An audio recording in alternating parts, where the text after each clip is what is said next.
하늘에 오르신 그리스도께서 오순절에 성령을 보내주셨습니다. 성령 충만을 받은 제자들로 말미암아 구원의 복음이 예루살렘에서 넓은 로마 제국으로 수풀의 불처럼 빠르게 전파되어 방방곡곡에 그리스도 교회가 서게 되었습니다. 이때 사탄은 이를 지켜보고만 있지 않았습니다.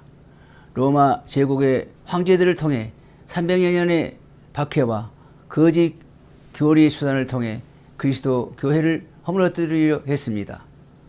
그러나 사탄은 그리스도 교회를 이길 수 없었습니다. 교회의 주 그리스도는 콘스탄티누스를 통해 박해를 멈추게 하시고 교회에 자유와 평화를 주셨습니다. 하지만 교활한 사탄이 가만히 있지 않았습니다. 5세기 이후 중세 1000년 동안 교회의 교권과 스콜라 철학을 통해 복음의 진리를 흐리게 하고 어두운 때를 가져오게 했습니다. 그러나 교회의 주 그리스도는 어둠 가운데서도 그 교회를 지키시고 오랜 어둠 후에 위클리프, 후수 등을 통해 차츰 빛을 비추게 하시어 새로운 밝은 시대로 이끌어 주셨습니다. 제1장 그리스도 교회의 기원 1. 언약의 종교인 그리스도교. 첫째, 그리스도교의 시작. 동양에 일찍이 자리 잡은 종교 가운데 불교와 유교가 있습니다. 불교는 BC 624년 전후에 오늘날 네팔 지역에 있었던 카빌라 왕국의 왕자로 태어났던 시다르타에 의해 생겨났습니다. 유교는 BC 552년경 중국의 춘추 시대 노나라에서 태어났던 공자에 의해 시작되었습니다. 그러면 그리스도교는 언제 시작되었을까요?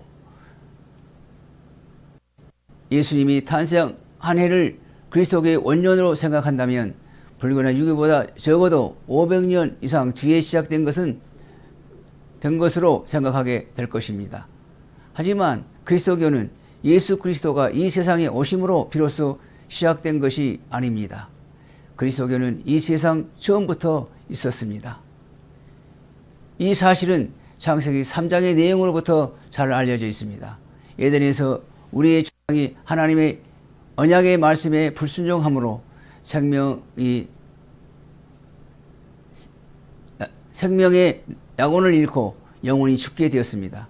하지만 하나님은 인간의 이해를 초월한 놀라운 사랑과 은혜로 그들을 구원하기를 기뻐하시고 뱀의 머리 사탄을 상하게 할 여자의 후손을 언약에 주셨습니다. 창세기 3장 15절 말씀.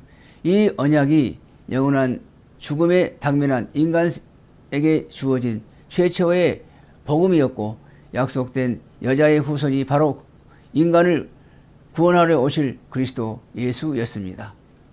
우리 조상 아담과 하와는 이 약속된 메시아가 올 것을 믿고 이 복음을 자손에게 가르치며 살았습니다. 여기에서 그리스도교의 본질적 시작이 있었습니다. 구약에서 사용된 메시아라는 말은 다니엘서 9장 25절 26절 말씀, 시작에서 사용된 그리스도라는 말과 같은 뜻이 있습니다.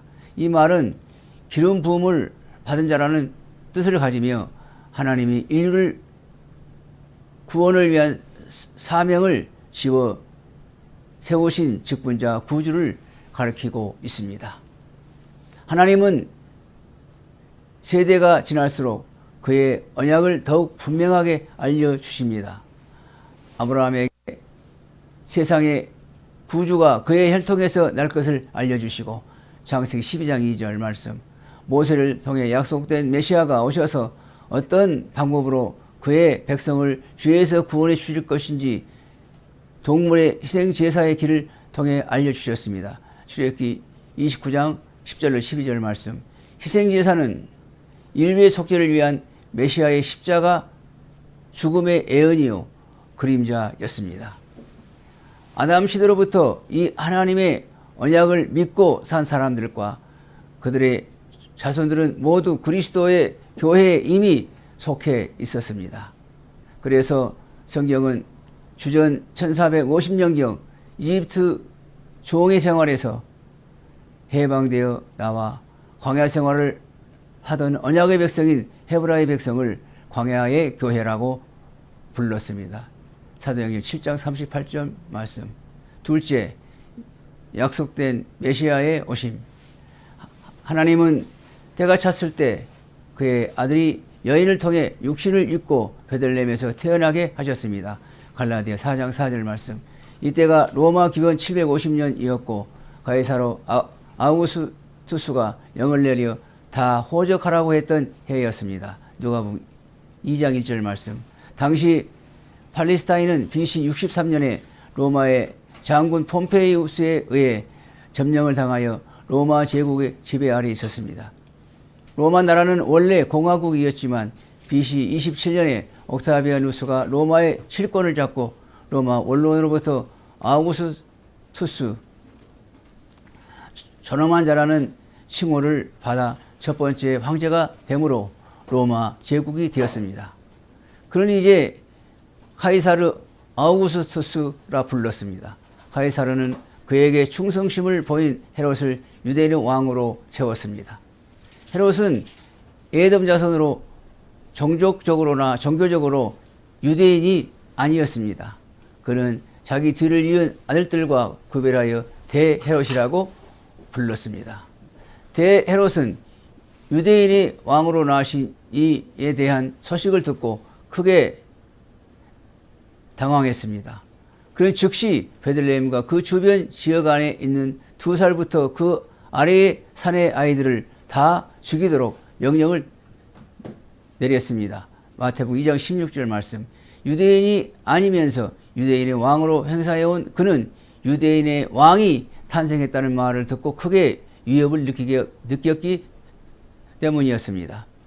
하나님은 그의 천사를 통해 마리아 요셉에게 꿈으로 알려주시어 마리아와 함께 아기 예수를 데리고 이집트로 피난을 가게 하심으로 아기 예수를 보호하셨습니다.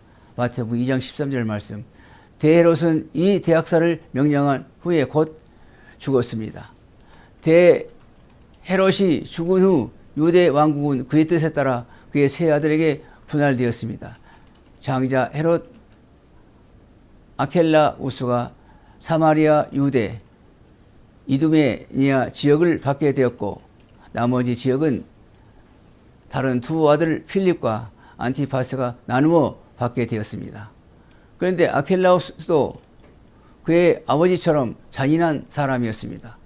그가 이 지역의 통치를 물려받은 후 6월절에 로마 제국의 통치에 대한 반란을 일으킨 유대인 3천여 명을 죽였습니다. 이들 중 대부분은 절기를 지키러 올라온 유대인 순례자들이었습니다. 헤롯이 죽은 후에 요셉과 마리아가 이집트에서 이스라엘 땅으로 돌아왔지만 그의 아들인 잔인한 헤롯 아켈라우스가 유대 지역을 다스리고 있었으므로 다시 꿈의 지시를 받아 아기 예수를 데리고 유대를 피해 갈릴리 지방 나사렛으로 가서 살게 되었습니다. 이 역사에서 옛 뱀 마귀가 하나님의 약속을 따라 세상에 오신 그리스도를 해치고 그의 길을 막기 위해 그 당시에 세상 권세를 동원한 사실을 보게 됩니다.